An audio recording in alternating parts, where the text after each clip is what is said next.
Welcome to today's program of Understanding Legal Studies. This week we will be assessing a negligence case that has various factors within it which could be tested in a court of law. In this case, Ken Ramsey, a minor, decided to have a garage sale to fund his schoolies trip. Prior to his sale, he locked up his pet Rottweiler, Kojo, in a sturdy pen from which he had never broken out. Ramsey knew that his dog had a vicious propensity and made sure the cage was stable.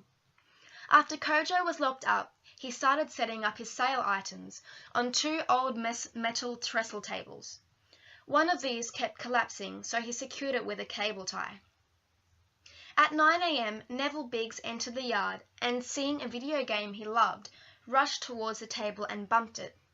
Ramsey's cable tie did not hold and collapsed on Biggs's ankle. Unfortunately, Mr. Biggs suffered from osteoporosis, which made the injury far more severe. To make matters worse, Mr. Biggs yelled out and this noise unsettled Kojo, who, for the first time, was able to escape from his cage and, in a state of confusion and terror, bit another customer, Mrs. Nimrod, severely on the hand. Who is to blame here? Should Neville Biggs and Mrs. Nimrod be compensated for their injuries? Did Ken Ramsey cause the injuries? Was it just one big misunderstanding? How will this matter be resolved? The law has developed a concept of negligence to answer these types of arising questions for situations such as this. In law, negligence is defined as a failure to exercise the care towards others which a reasonable person would do, causing a breach of duty of care which then results in damages. For someone to successfully sue in negligence, the person must show three crucial elements. It must be proven that the defendant owed the plaintiff a duty of care, that this duty was breached, and that the plaintiff suffered damages as a result. Causation stands as another main factor for negligence law, in which the plaintiff must establish that the loss suffered to them was caused by the defendant. The plaintiff has onus of establishing the above elements of negligence, where the standard of care is one of the balance of probabilities. To analyse this situation, the first step is to examine all possible sources of liability on behalf of Ken Ramsey, who, as a minor, set up the garage sale. As Ken was a person in control of the premises at the time of the sale, he is branded as the occupier. In common law, all occupiers are said to owe a duty of care to visitors on their premises, and must take reasonable care to avoid foreseeable risks of injuries to entrants, stated under Section 5 of the Occupiers Liability Act 1985. Therefore, Ramsey owes a duty of care to anyone who enters his property during the time of the garage sale. Ramsey's responsibilities as an occupier come into play when assessing the situation for both Neville Biggs and Mrs. Nimrod. Under Section 9 of the Civil Liability Act 2003, it can be assessed that if a breach in duty of care has occurred. For both Neville and Mrs. Nimrod, this is a crucial piece of legislation in deciding whether a negligence claim would be successful. It states that a person does not breach a duty to take precaution against a risk of harm unless the risk was foreseeable, the risk was not insignificant, and that a reasonable person would have taken the necessary precautions. Neville Biggs and Mrs. Nimrod are both visitors to the garage sale and therefore are owed a duty of care by the occupier. Due to this, both Biggs and Nimrod are able to take legal action against Ken Ramsey, the first instance being Biggs versus Ramsey and the second as Nimrod versus Ramsey. For either case, they must prove the breach in the duty of care owed and that they sustained damages as a result. Let's start with Neville Biggs if he was inclined to take legal action against Ken Ramsey for the injuries sustained to his ankle. Ramsey's action concerning the unstable table could be considered a breach in duty of care. Ramsey was in full knowledge that the table was faulty and unsuccessfully secured the broken table with a cable tie. Under the Occupiers Liability Act Section 2, Ramsey owes any lawful visitor or invitee reasonable safety in the premises for the purposes in which the visitor was invited to be there. Ramsay neglected to enact a danger sign or warn invitees about this hazard and in part caused a severe injury to Biggs's ankle. In short, he took no reasonable steps to alert invitees about this significant problem. The reasonable foreseeability test is applied here, and it can be determined that if a reasonable person knew that the table was unstable and temporarily fixed, they would have warned or alerted invitees about the potential risk to avoid injury.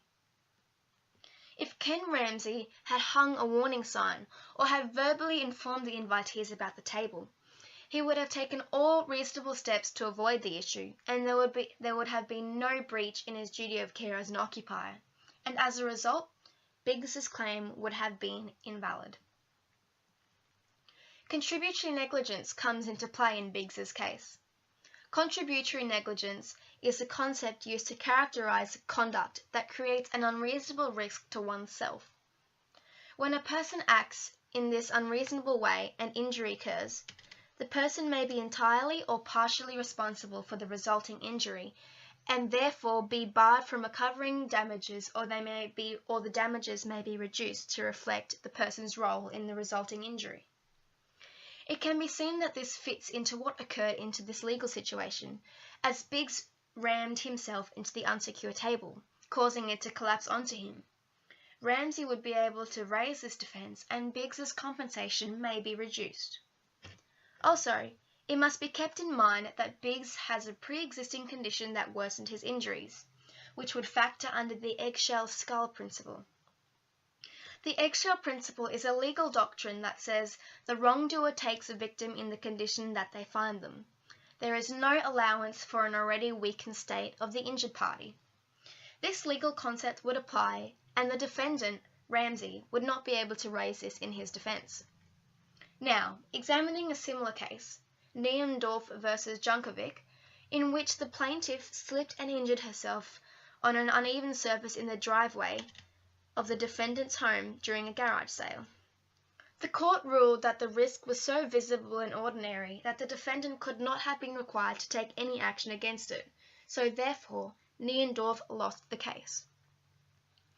This case bears similarities towards Biggs's situation, but distinguishing the facts from the instant case is crucial to determine if the former case is binding. In the case of Niendorf versus Junkovic, the plaintiff slipped on an uneven surface in the driveway, whereas Biggs ran into a table which collapsed on his foot. The court decided that the risk for slipping in the driveway was visible and ordinary and did not warrant a response from the defendant. In Biggs's case, the faulty table had no caution sign, and Ramsay had not uttered a word to Biggs in warning. The risk was not visible or ordinary and should warrant compensation from the defendant. Referring back to the Civil Liabilities Act 2003, the necessary factors to prove a breach in duty of care for Neville Biggs are present.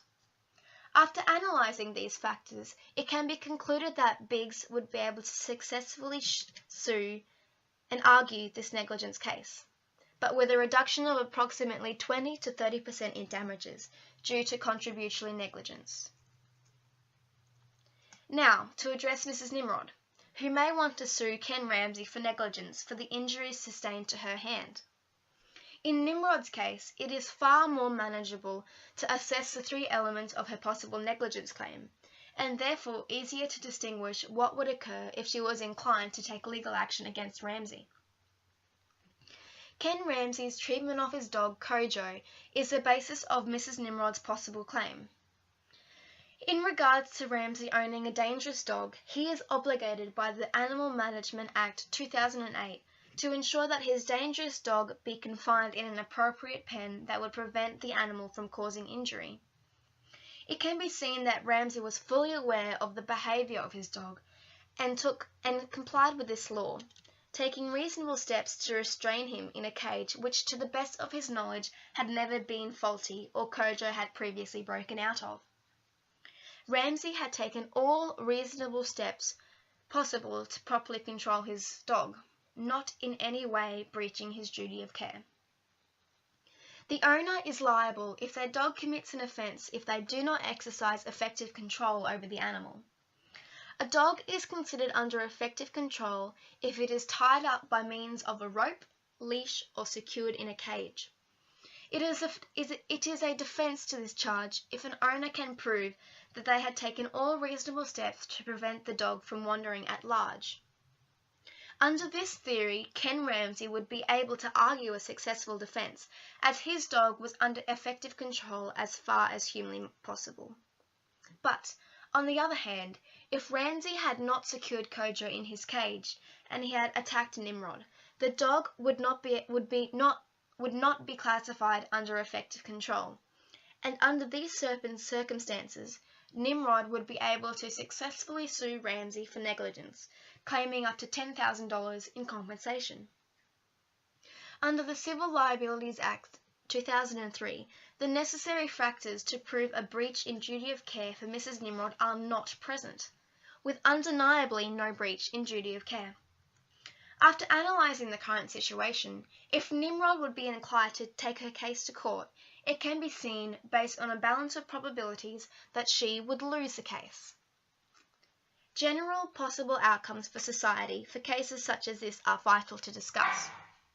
In negligence, successful cases fulfill the obligation to compensate people if they are injured because of the negligence of others, which is widely beneficial to society, as well as answering critical questions that people may have about certain legal actions they can undertake if they are subject to negligence. Another benefit includes a deterrent effect, which, to avoid clashing with the law, causes people to be more careful, resulting in less injury. To conclude, this case is considered one of negligence, with two possible court cases, Biggs versus Ramsey and Nimrod versus Ramsey. In the case of Biggs versus Ramsey, Biggs would be able to successfully sue Ramsey for negligence, as he would be able to prove the necessary elements of a negligence claim and would receive compensation. Whereas in Nimrod versus Ramsey, she would be unsuccessful in suing Ramsey for negligence, as she would not be able to prove the elements of a negligence claim. Thank you.